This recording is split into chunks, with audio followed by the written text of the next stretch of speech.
Here is something that quietly rewrites the history of horror. Almost none of the ancient werewolf rules you think you know are ancient at all. The silver that kills the beast, the mark of the pentagram, the curse passed from one victim to the next through a single bite, even the eerie old folk poem that sounds medieval. One man invented nearly all of it for one movie in 1941, and that same man buried a far darker, more personal terror inside the monster, a secret that transforms the entire film once you know it.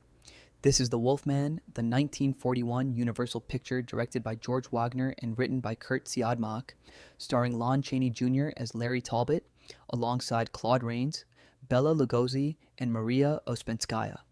Larry returns to his ancestral home in Wales, is bitten by a werewolf in the fog, and slowly realizes he has become one himself. Today, we're counting down 15 weird facts about the Wolfman, and stick around for number one, because the meaning the screenwriter hid inside this monster is more haunting than the monster itself. Hit that like button, subscribe, and drop a comment about which universal monster is the greatest of them all. Alright, the wolfsbane is blooming. Let's get into it. Anyone who has seen the Wolfman remembers the poem. Even a man who is pure in heart and says his prayers by night may become a wolf when the wolfsbane blooms and the autumn moon is bright.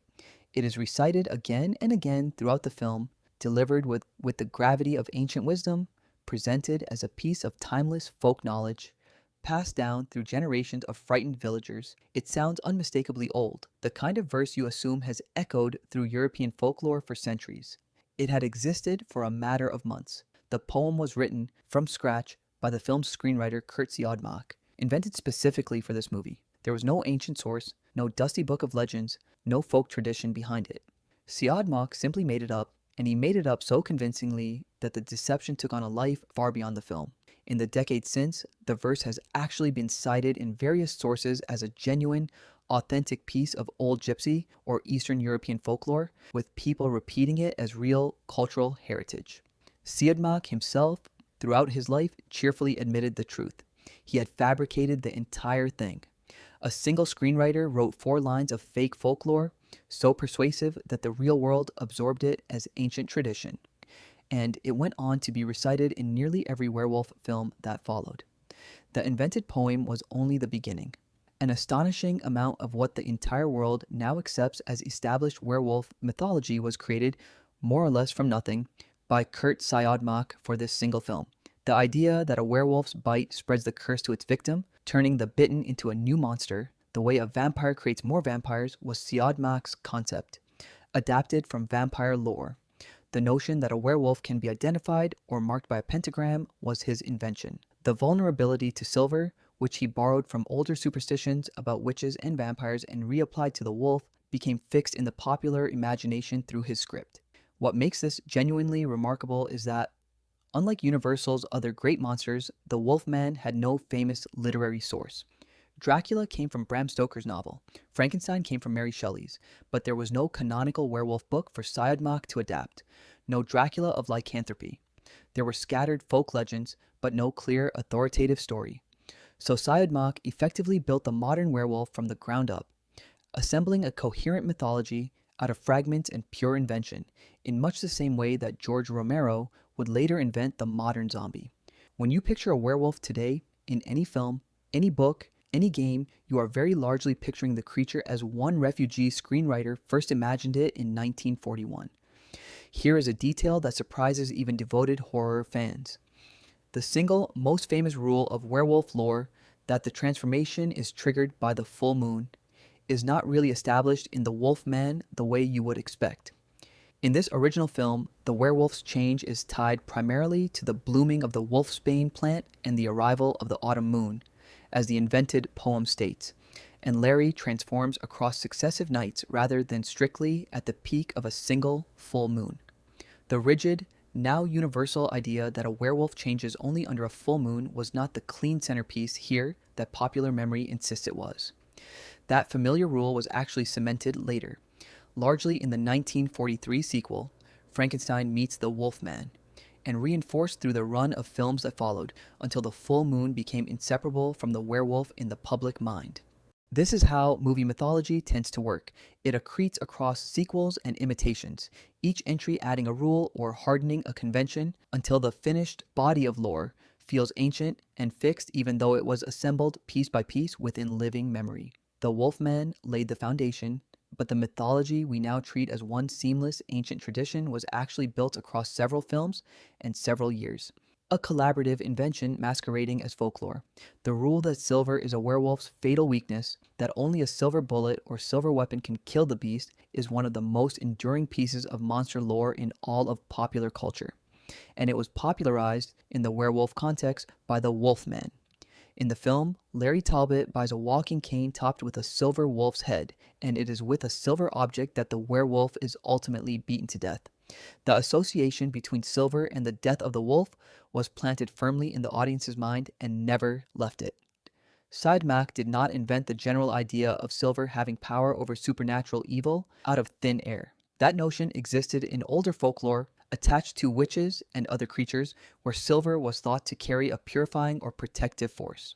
What Siodmak did was take that scattered belief and reapply it specifically and memorably to the werewolf, fusing silver and lycanthropy so completely that today almost nobody remembers the original superstitions, only the werewolf version. There is even a reading, given the screenwriter's own history, that the silver carried a darker resonance about wealth, persecution, and the melting down of precious things, but at the surface level, the effect was simple and permanent. After this film, everyone knew that to kill a werewolf, you needed silver. The Wolfman's iconic look was the creation of Jack Pierce, Universal's legendary makeup artist, the same man who had designed the flat-headed Frankenstein monster and the wrappings of the mummy. His werewolf design, built up in layers of yak hair applied painstakingly to Lon Chaney Jr.'s face and body, was a genuine ordeal to create. The full makeup reportedly took around 6 hours to apply and roughly 3 more hours to remove, meaning Chaney could spend nearly half a day simply getting into and out of the character, on top of the actual filming. The transformation sequences were even more punishing. To show Larry changing into the wolf, the filmmakers used a laborious frame-by-frame technique. Chaney had to sit still while Pierce applied a stage of the makeup, then the camera exposed a few frames, then Chaney held motionless again while the next layer was added over and over, for hours, so that when the frames were played together, the fur and features would appear to grow before the audience's eyes. Chaney had to remain almost perfectly still for extraordinary stretches, and he complained bitterly about the misery of it. There is a grim postscript to Pierce's artistry. Universal later fired him, in part because he refused to abandon his slow, traditional methods for cheaper, faster foam techniques, even as his designs became immortal. The star of the Wolfman was not born Lon Chaney Jr. He was born Creighton Chaney, the son of the silent film legend Lon Chaney, the original Man of a Thousand Faces, celebrated for his tortured, self-designed makeups in films like The Hunchback of Notre Dame and The Phantom of the Opera. For years, Creighton tried to build an acting career under his own name, wanting to succeed on his own terms rather than trading on his famous father, who had died in 1930. The film industry had other ideas. Under commercial pressure, Creighton was eventually persuaded, or effectively pushed, to adopt the name Lon Chaney Jr., explicitly invoking his father's fame and legacy to sell tickets. He reportedly resented the loss of his own identity in the process, feeling that he was being made to live in the shadow of a dead man rather than being allowed to be himself. There is a painful echo here of the film's own themes, a man saddled with an inherited destiny he never chose, forced to carry the weight of a name and a fate imposed on him from outside. With the Wolfman, the younger Chaney finally found the role that would let him step out of his father's shadow and become a monster legend entirely his own. Lon Chaney Jr. holds a genuinely unique distinction in the history of Hollywood horror. He is the only actor ever to have played all 4 of Universal's classic monster icons. He was the Wolfman, of course, the role that was truly his. But he also played the Frankenstein monster in The Ghost of Frankenstein. He played the mummy Caris across several films. And he played Count Dracula in Son of Dracula, 4 legendary monsters. One actor, a feat no other performer in the Universal stable ever matched. This distinction is both a tribute and, in a way, a quiet tragedy. It speaks to Chaney's range and his willingness to disappear under heavy, painful makeup that other stars would have refused, a work ethic inherited directly from his transformation-obsessed father. but it also reflects how thoroughly the studio came to see him as a monster utility player, a reliable body to stuff into whichever creature suit needed filling. He was extraordinary at it, lending a mournful, wounded humanity to his monsters that few could match. Yet only one of the four was ever really his own creation, born from his own performance rather than inherited from an earlier star. The Wolfman was the one that belonged to him completely, and he knew it. Of all the monsters he played and all the films he made, Lon Chaney Jr. reserved a special, protective affection for the Wolfman. He referred to the character as my baby, a possessive term of genuine love because unlike the other monsters he portrayed, this one had originated with him. He was a first and definitive Larry Talbot, not a replacement, stepping into a suit another actor had worn first. The Wolfman was his to create and his to define, and he cherished that ownership for the rest of his life. That pride was reflected in an unusual continuity across the Universal monster films. While other iconic monsters were played by a rotating cast of different actors over the years, with various performers donning the Frankenstein makeup or the Dracula cape, Chaney remained the Wolfman throughout the classic Universal era. He reprised the role of Larry Talbot in film after film, the only actor to embody the character across the studio's original run. In a career often defined by inherited roles and the long shadow of his father, the Wolfman stood alone as a thing that was authentically, irreplaceably his. He had made the monster, and the monster, in return, made him a legend under a name he could finally call his own. If you're a fan of the classic Universal monsters and want more deep dives like this, take a second to hit the like button and subscribe, and drop a comment letting me know which of these old monsters scared you first. Alright, back into the fog. The film's heroine, Gwen, was played by Evelyn Ankers, an actress who would appear in so many horror films that she earned the nickname Queen of the Screamers. By multiple accounts, her working relationship with Lon Chaney Jr. was genuinely difficult, and she came to dread their time together on set. Chaney, a large man with a mischievous and sometimes cruel sense of humor, reportedly delighted in tormenting her.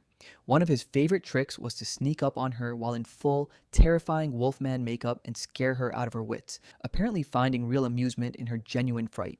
The set of the Wolfman held other hazards for Ankers as well. There was a deleted sequence, cut from the finished film, in which the werewolf was to wrestle with a bear. During the attempt to shoot it, the bear reportedly broke loose from its handlers, and a terrified Ankers ended up fleeing the animal, scrambling up into the rafters and catwalks of the soundstage to escape it. Between a live bear on the loose and a co-star who stalked her in monster makeup for fun, Ankers endured a genuinely trying production. The elegant, frightened performance she delivers on screen was, in more ways than one, rooted in real unease. The werewolf who attacks Larry Talbot in the fog, passing the curse to him with a single bite and setting the entire tragedy in motion, is played by none other than Bela Lugosi. Lugosi, one of the most iconic horror actors who ever lived, had become world famous a decade earlier as the definitive screen count Dracula in the 1931 classic. Here he appears as Bela, a Romani man who is himself a werewolf, the creature whose bite dooms Larry. For all his fame, Lugosi's role in The Wolfman is strikingly small, essentially a supporting part that sets the plot in motion and then exits. It is a poignant reflection of where his career stood by 1941.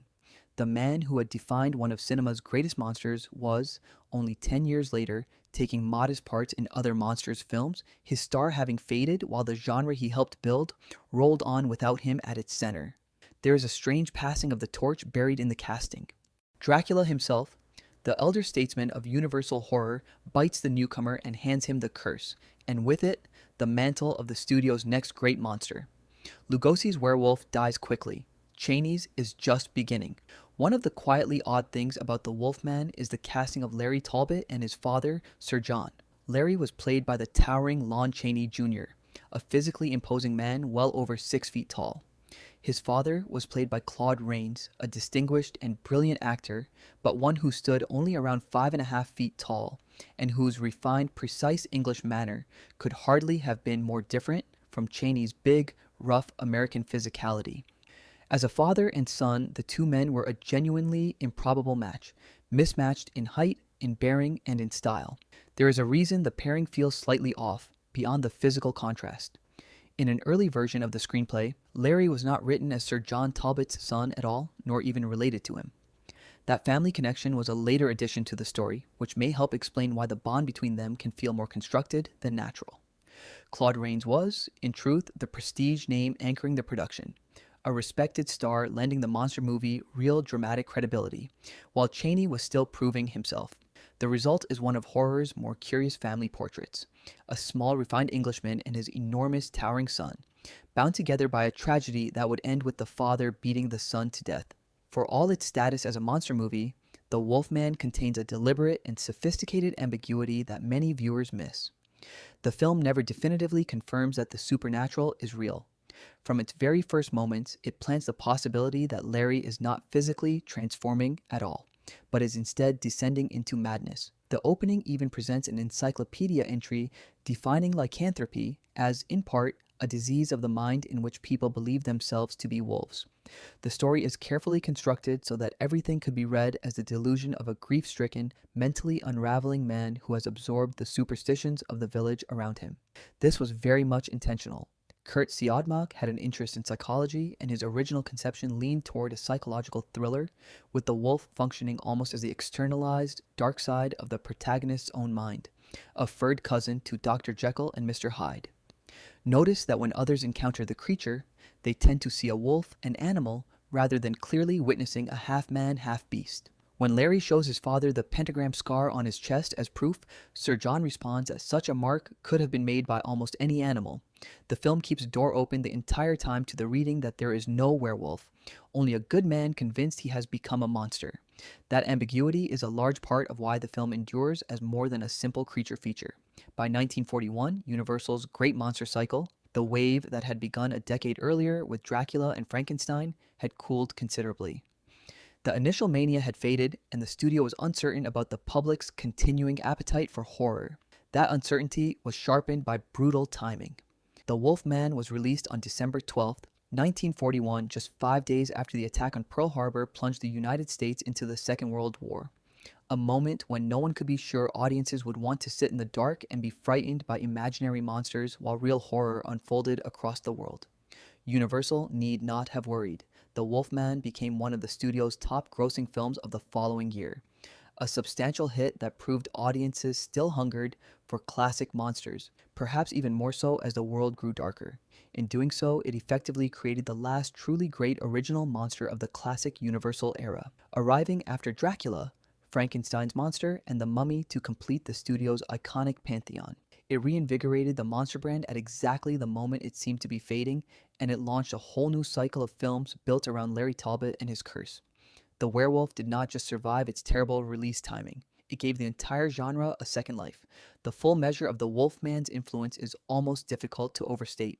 Nearly every werewolf tale told in the decades since, in film, television, novels, comics, and games, operates according to the rules that Curt Siodmak assembled for this one movie. The bite that spreads the curse, the transformation bound to the moon, the vulnerability to silver, the tormented soul who becomes a killer against his will, these are the load-bearing pillars of essentially the entire genre, and they trace back here. Later landmark werewolf films like An American Werewolf in London and The Howling are in constant, knowing dialogue with the mythology this film established, honoring it, tweaking it, but never escaping it. This places Siodmak in rare company as a genuine architect of a modern myth. Much as Bram Stoker's Dracula fixed the rules of the vampire and George Romero's Night of the Living Dead defined the modern zombie, the Wolfman set the template for the werewolf so completely that its inventions became the default, the assumed, the seemingly timeless baseline. The film's cultural footprint grew so large that its most iconic image was eventually honored on a United States postage stamp more than half a century after its release. A monster, largely dreamed up by one man in 1941, became a permanent fixture of the human imagination, and almost no one remembers that it had an author at all. This is the fact that transforms The Wolfman from a monster movie into something far deeper and more sorrowful. Curt Siodmak, the man who invented this werewolf, was a German Jew who had fled his homeland as the Nazis rose to power, escaping a country that had declared him an enemy and stripped him of his livelihood simply for who he was. He did not write the Wolfman as an abstract creature of folklore. He wrote it, consciously, as an allegory for his own experience and the unfolding persecution of Europe's Jews. The screenplay's original title was not The Wolfman at all. It was destiny, the story of an outsider cursed by forces he could not control. Once you know this, every element clicks into place with devastating clarity. Larry Talbot is an ordinary, decent man who, through no fault or choice of his own, is marked as a monster, hunted relentlessly and destroyed by a fate imposed on him from outside. The pentagram that brands the werewolf, the symbol that identifies him as the thing to be feared and killed, stands in for the Star of David that the Nazis forced upon Jewish people to mark them for persecution. Late in his long life, Siodmak said it plainly, telling an interviewer that he himself was the wolfman forced into a fate he never wanted, to be a Jew in Germany. He described the rising moon that triggers the horror as standing in for the swastika, an inescapable doom the ordinary man never asked for and cannot outrun. Beneath the fog and the fur and the silver cane, the wolfman is one man's coded scream about being turned into a monster in the eyes of the world and hunted for it. That is why it has never stopped haunting us. So, there you have it. 15 weird facts about a monster movie that invented the very folklore it pretended to inherit. Its ancient poem, its silver, its pentagram, and its cursed bite were all conjured by one refugee screenwriter who hid his own persecution inside the beast. Lon Chaney Jr. found in it the one monster that was truly his. It looks like a simple film about a man who becomes a wolf. It is really about a man turned into a monster by a world that decided he was one.